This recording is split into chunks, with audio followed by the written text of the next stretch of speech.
Nuestra primera ponencia de esta mesa de conflictos, minorías e identidades estará a cargo del profesor Ronnie Hsia.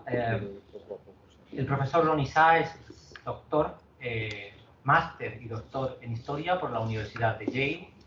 Ha sido profesor en diversas instituciones americanas, en la Universidad de Nueva York, donde coincidió con el profesor Antonio Feros, y también profesor en la Universidad de Massachusetts, y desde hace bastante tiempo es catedrático Edwin R. Parks Professor of History at the Pennsylvania State University.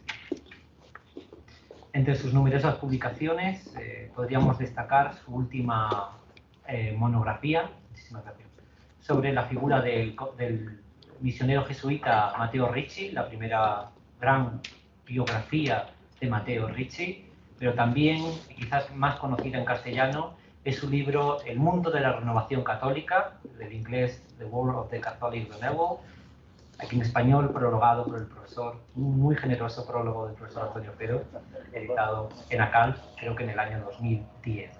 El profesor Ronnie Hsia nos va a hablar una comunicación, una ponencia titulada Royal Confessors and Court Preachers in the 17th Century Iberia. Profesor Hsia. Buenas tardes a todos. Bueno, buenas tardes a todos y muchas gracias por esta invitación al Congreso por conmemorar la muerte de Felipe III y también por celebrar, podemos decir, el renacimiento de mi amigo Antonio Feros en España.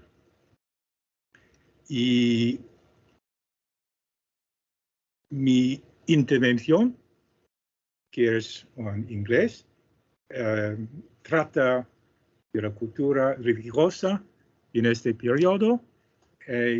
Entonces, pregunto de su paciencia, porque escuchar esta intervención en inglés es un poco como escuchar un predicador en latín. The next image, please. Royal Confessors and Court Preacher. My paper will deal with these two key figures, Luis de Aliaga, who was the royal confessor to Philip III, and the court preacher, Juan Marquez. The first figure is already well known in the work of Antonio Feros and others as a very important political figure in the intrigue against the Duke of Lerma. The next image, please. However, we do not have a portrait of this important cleric, only that of his brother, Isidoro de Aliaga, who eventually rose to become the Bishop of Valencia. Let's have the next image. Okay, let's go back to the previous one, please. Aliaga was from Saragossa, where he became the protege of the Dominican Jerónimo Javier, the prior of the Dominican convents in that city. And through the patronage of Javier, who then was taken into the household of Lerma, Aliaga also moved to Madrid. Following the footsteps of his patron, Javier, Aliaga became first the confessor to the Valido, and following that, he became the confessor to the king, Philip III. It was a bold political act on the part of the Duke of Lerma to place his own erstwhile confessor to be a royal confessor, hoping thereby to spin perhaps the network of intimacy even more close to the king. In recent years, there have been a number of studies on the political activities of Aliaga, concerning his position vis-a-vis the expulsion of the Moriscos, his position in terms of the controversy of the Immaculate Conception of the Virgin Mary, about his opposition to sending Spanish troops from Italy to assist the Austrian Habsburgs at the outbreak of the Bohemian Rebellion. A number of studies are pointing to the fact that a biography will eventually emerge in which we'll get a fuller picture of the royal confessor. But what I'm interested in is not so much the individual figure of Aliaga or his personal relationship either with Philip, to which we have no access because of the confessional, or why he turned against his former patron, the Duke of Lerma. What I'm interested in is the structure of political culture in which there is a semblance, a comparison between the figure of the royal confessor and that of the royal favorite. Even after the fall of Lerma and after the removal of Aliaga from his position as royal confessor, with the ascension of Philip IV, the system persisted. Dominicans continued to serve as royal confessors and were appointed to serve on royal council. The successor to Aliaga, Fray Antonio de Sotomayor, served for 32 years as confessor to Philip IV and was instrumental in shaping the king's Catholic piety.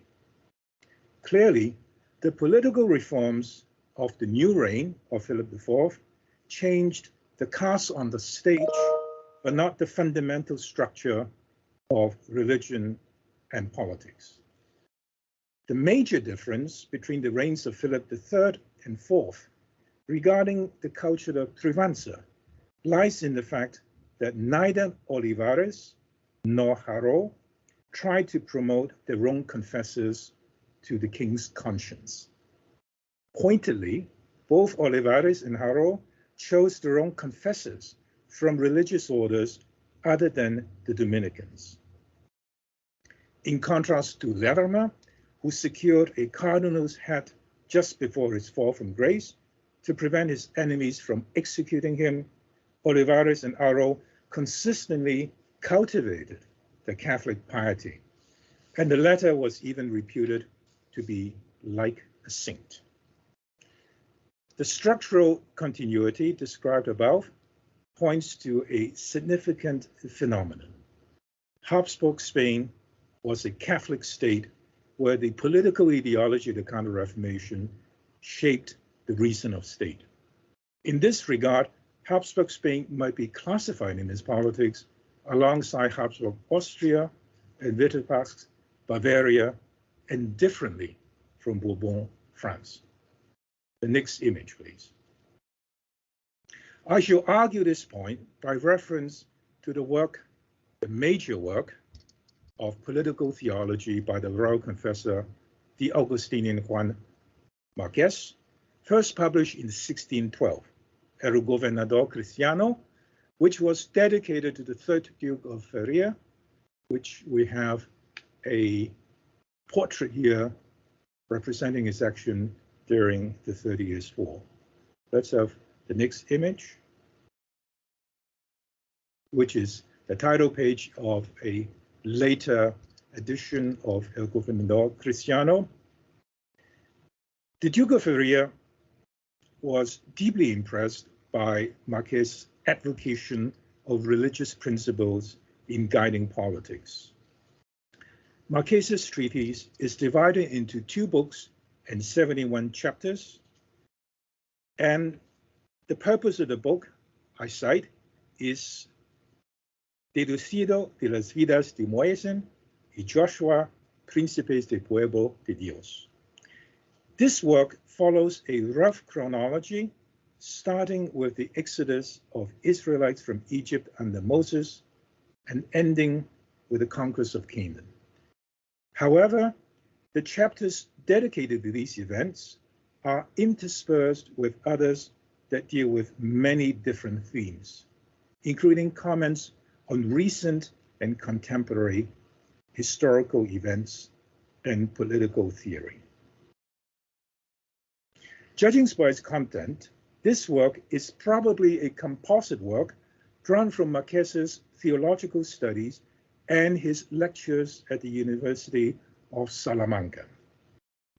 There are 563 biblical citations, 423 from the Old Testament and 140 from the New.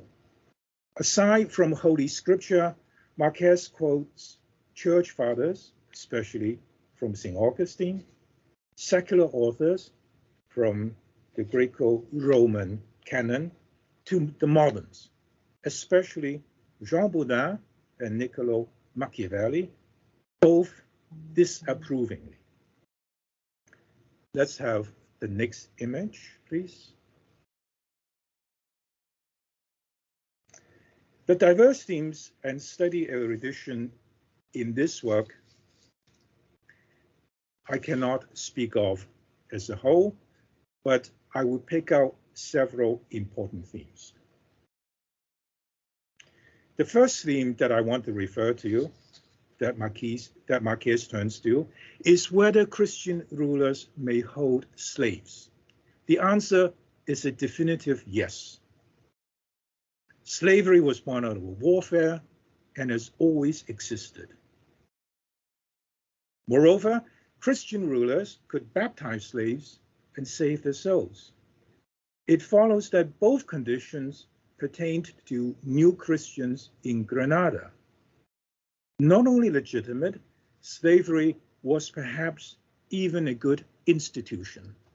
I quote, "Y en España hay experiencia de algunos que han servido y sirven con increíble amor a sus señores." The second topic that I want to highlight is Marquez's discourse on the nature of princely power. The greatest treasure for a Christian prince is his religious piety. He must guard against vainglory. Appointed by God, even tyrannical princes must be obeyed, and tyrants must be suffered in patience and by Christian prayers. Using the method of Aquinas, Marquez first presents the arguments for tyrannicide, natural law, self-defense, common good of the Republic, before refuting each one of them in turn. There might have been tyrants who were killed in history, but these tyrants were usurpers. But, and I quote, "El príncipe urgido por Dios había de morir su muerte natural." In no case can the vassals prevent these actions, porque si una vez se da licencia a la República para matar al tirano, ¿quién detendrá la rabia del pueblo? And so, in the next image, Marquez comes to the conclusion, and I quote, "El divino y natural," he means here the laws, natural and divine law, dicen que la referencia que se debe a los príncipes debe ser preciosísima en los ojos de los vasallos, porque es precisamente necesaria para el bien de la comunidad, respecto de que el príncipe que es menospreciado del pueblo no se puede reducir como convendría a la obediencia de sus órdenes. Divinely appointed, the legitimacy of the Christian ruler was beyond challenge, and no theory of tyrannicide was justified in the eyes of Marquez. Nevertheless, the Christian ruler had a duty to serve God, To do this, he needs to know divine will. Whereas Moses and Joshua had direct access to God, the Israelite kings needed the guidance of prophets. Likewise, Christian rulers needed guides to the conscience, whether at the pulpit or at the confessional. In Book 1, Chapter 22, one of the longest in El Gobernador Cristiano, Marquez carefully circumscribed the duty of the royal preacher. As we have mentioned, this chapter states the theme, the obligation that the preachers have to castigate from the pulpit, and to what extent they can do this. First, our writer distinguishes between two kinds of sins: notorious sins that should be castigated, and faults which are ambiguous. And he again, using this familiar method, lays out in detail the arguments for criticizing princes in the open from the pulpit. The main argument being that the sins of a prince is like cancer in the body of the republic, and if not removed, it will infect the whole body politic. One of the examples cited by people in favor of this argument is the chastisement by the Old Testament prophet Nathan to King David for his adultery.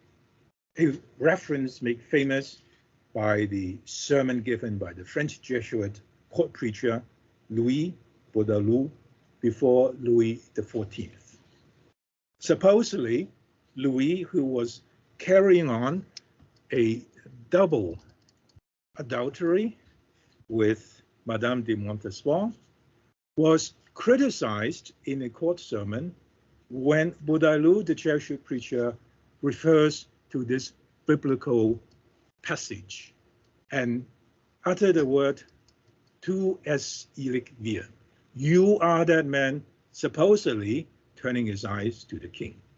We don't know whether that is true, but enough gossip was circulating in Parisian society to suggest there was perhaps some truth to this. Nothing of the sort would be permissible in the eyes of Marquez. The preacher should only admonish the prince in private to correct his faults. He must in no way denounce those in authority publicly. And as you have seen in my previous quotation, the respect due to princes comes directly from divine and natural law. And the consequence is that the lack of respect would engender rebellion. Time and again in his work, Marquez emphasizes the close ties of Spain to the papacy. Commenting on Moses' request to the king of Edom for safe passage to Canaan, he compares it to the 1513 conquest of Navarre by King Ferdinand. Pope Julius II, at war with France, had called upon Spain to attack France, and Navarre's denial of safe passage justified Spanish occupation. All Spanish territorial expansion derived juridically from the Pope, he argues, the conquest of Granada, the Americas, and Navarre. Catholicism is the justification of Spanish conquests. Commitment to Catholicism implies the ruler must keep his word.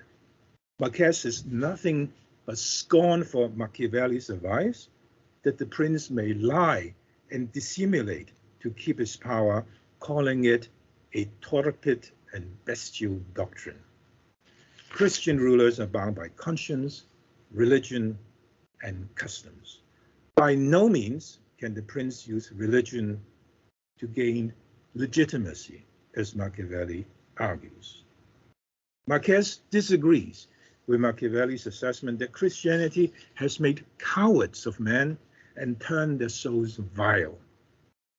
In 2 chapters, he argues against this. Instead of cowards, Christianity makes brave men, for it gives them hope, makes them hold the world in contempt, and instills fear, for it punishes sins more severely than other religions. And he continues, this doctrine of Machiavelli is a rope by which the demon seizes ignorant Gentiles, as it was told to me by Father Miguel Garcia, who at that time was the Archbishop in Manila. His fellow Dominican told him this story, that a heretical Dutchman who was a valido to the Emperor of Japan. This is interesting because actually he's referring to the shogun of Japan. The Dutchman would argue that if you allow Christianity, meaning in this case Catholic missionaries, to convert the Japanese, you will make cowards of all Japanese. And pointing to the example, the Dutchman, that a baptized Japanese samurai refused to commit suicide harakiri on the order of his law because it was against Christian doctrine. On the contrary, Marquez continues, Christianity makes brave soldiers. The devil has caused Native Americans to make blood sacrifices of animals and humans in Mexico and Peru, but fails to make them braver, because experience had shown that all of this cruelty and inhumanity do not make them braver. Since so few Spaniards were able to defeat and subjugate such an incomparable large number of Indians, despite the fact that they have sacrificed and created rivers of human blood in their false worship. In addition to Mexico and Peru, Marquez also cites recent historical events to argue against Machiavelli. The politician, as Marquez calls him, wants to use religion for the reason of state, for the conservation of power and the obedience of vassals. Quite in opposition to that, the prince must adhere to the true Catholic faith, because bad endings await those princes who change the religion for political causes. If religion is reduced to a political matter, then every subject of the prince enjoying the liberty of conscience would go his own way. Therein lies the poison that kills the body politic. Henri III, the King of France, believed in Machiavelli and hoped that by using religion he could preserve the peace. He tolerated heresies to such an extent that there were so many sects, and instead of security and peace, there arose years of civil wars in which the king himself died at the hands of his vassals. My conclusion now. El Gobernador Cristiano unpacks a political theological vision for Catholic Spain that is coherent, complex, and justified from scripture and Spanish history. This vision is a far cry from the idea that equates absolutism with Counter-Reformation Catholicism. It places more restraints on rulers, mostly of a moral sort, than the ones discussed by contemporary English political theorists, such as Robert Filmer and Thomas Hobbes. In explicitly and unequivocally rejecting the reason of state, it yokes Spanish politics to Catholicism in a way that was not unique. Religion and politics intertwined in a similar way in other 17th century Catholic states. The only difference to Spain was the complete dominance of the Jesuits. Here I show you a couple of images On the left, you see Duke Maximilian I of Bavaria, who was the leader of the Catholic League in the Holy Roman Empire during the 30 Years' War. To the right, the court preacher, the Jesuit Jeremias Drexel. The image that is before this one, please. This is the last one. If you go back, please, to this one. Here, this is another portrait of the Duke of Bavaria, represented together with his wife, the Duchess Elizabeth of Lorraine, who was also extremely pious. The Jesuit court preacher Drexel preached the funeral sermon during the burial of the Duchess. France, it seems, was the exception in this pattern of religion in the Catholic state. Here, John Eliot's brilliant essay comparing Olivares and Richelieu readily comes to mind, which seems to suggest a paradox. A cardinal of the church pursuing the raison d'etat for the furtherance of French national interest, and a secular minister defending Spanish Catholic confessional allegiance. In comparison to Spain, the politic of Louis XIII's France seemed even more dominated by the clergy. A cardinal minister, Richelieu, advised by his confessor, the Capuchin Père Joseph, succeeded by another cardinal minister, Mazarin, serving a monarch with an unbroken line of Jesuit confessors. Nevertheless, France's foreign policy escaped the ideological constrictions of the Counter-Reformation state, and the Gallican Church, including the Jesuits, was far from being an obedient daughter of Mother Rome. In Bavaria, it was the exemplary Catholic couple, as we have seen, Maximilian and Elizabeth, who were the subjects of Jesuit homiletic encomium. And in France, Madame de Montespan and Madame de Maintenon represented the two sides of Louis XIV's turn from libertine to pious prince. Let's have the last image. Valido and royal mistress, or at least in this case, a royal consort. Are these